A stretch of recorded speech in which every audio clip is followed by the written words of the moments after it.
Big boss Malayalam season 7-ൽ വിന്നറായ സന്തോഷത്തിലാണ് അനുമോൾ. ഷോയിൽ നിന്നിറങ്ങിയ ശേഷം ഉദ്ഘാടന പരിപാടികളുമായി തിരക്കുകളിലാണ് അനുമോൾ. അനുമോളുടെ വിജയം PR കൊണ്ടാണെന്ന ആരോപണം നിലനിൽക്കുന്നുണ്ട്. എന്നാൽ വലിയ ജനപിന്തുണ അനുമോൾക്കുണ്ട്. ഇപ്പോഴിതാ ലൈവിൽ ആരാധകരോട് സംസാരിക്കുകയാണ് അനുമോൾ. ആരാധകർക്ക് തന്നോടുള്ള സ്നേഹത്തിലെ സന്തോഷങ്ങൾ അനുമോൾ പങ്കുവച്ചു. ഇതിനിടെ തനിക്കൊപ്പം എപ്പോഴുമുള്ള പ്ലാച്ചി എന്ന പാവയെയും അനുമോൾ കാണിച്ചു. പ്ലാച്ചിയെ ഇഷ്ടപ്പെടുന്ന ഒത്തിരി പേരുണ്ട്. എൻ്റെ പ്ലാച്ചിയാണിത്. എന്തൊക്കെയാണ് ഇവനെ പറഞ്ഞത്? ഞാൻ നിനക്ക് ചത്തവനെ വെച്ചിരിക്കുകയാണെന്ന്. എനിക്ക് പ്ലാച്ചിയെ എത്രമാത്രം ഇഷ്ടമാണെന്ന് പറഞ്ഞ് ഞാനൊരു വീഡിയോ ചെയ്യാം. മനുഷ്യരുടെ ജീവിതത്തിൽ എപ്പോഴും സന്തോഷം കാണില്ല, സങ്കടവും തരും. ഒരുപാട് സങ്കടം തന്നിട്ട് പെട്ടെന്ന് ദൈവം നമുക്കൊരു സന്തോഷം തരും. അതാണ് എൻ്റെ ലൈഫിൽ ഉണ്ടായിട്ടുള്ളത്.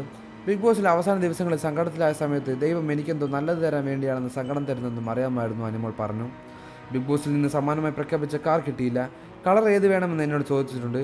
അത് ഞാൻ പറഞ്ഞു കൊടുത്തിട്ടുണ്ട്. ഉടനെ കിട്ടുമെന്ന് അനുമോൾ ലൈവിൽ പറഞ്ഞു. ഇതിനിടെ ലൈവ് കാണുന്ന ആരാധകരിൽ ഒരാൾ 1899 രൂപ അനുമോൾക്ക് അയച്ചു. ഇത് കണ്ട് അനുമോൾ അത്ഭുതപ്പെട്ടു. ഒരുപാട് പേർ ഇങ്ങനെ അയക്കുന്നുണ്ടെന്ന് അനുമോൾക്കൊപ്പമുള്ളയാൾ പറയുന്നത് വീഡിയോയിൽ കേൾക്കാം. ഇത് കേട്ടപ്പോൾ അയ്യോ അങ്ങനെയൊന്നും വേണ്ട കേട്ടോ എന്ന് അനുമോൾ മറുപടി നൽകി. പ്ലാച്ചിയെക്കുറിച്ച് തുടരെ ചോദ്യങ്ങൾ വന്നതോടെ വീണ്ടും അനുമോൾ പ്ലാച്ചിയെക്കുറിച്ച് സംസാരിച്ചു. പ്ലാച്ചി എനിക്ക് പോസിറ്റീവ് എനർജി തരുന്നു. നിങ്ങൾക്ക് കാണുമ്പോൾ ഇത്രയും വലിയ പെണ്ണ് 30 വയസ്സായില്ലേ, കുഞ്ഞു മക്കളെ പോലെ പാവയെ വെച്ച് കളിക്കുന്നതെന്ന് തോന്നും. പക്ഷേ എനിക്കിത് എൻ്റെ പെറ്റിനെ പോലെയാണ്. പ്ലാച്ചിയെ കൊണ്ടുപോകാൻ ഞാൻ ആദ്യം ഉദ്ദേശിച്ചിരുന്നില്ലെന്നും അനുമോൾ പറയുന്നുണ്ട്. കൂടുതൽ വാർത്തകളും വിശേഷങ്ങളും ഈ വീഡിയോ ലൈക്ക് ചെയ്ത് സബ്സ്ക്രൈബ് ചെയ്ത് സപ്പോർട്ട് ചെയ്യുക.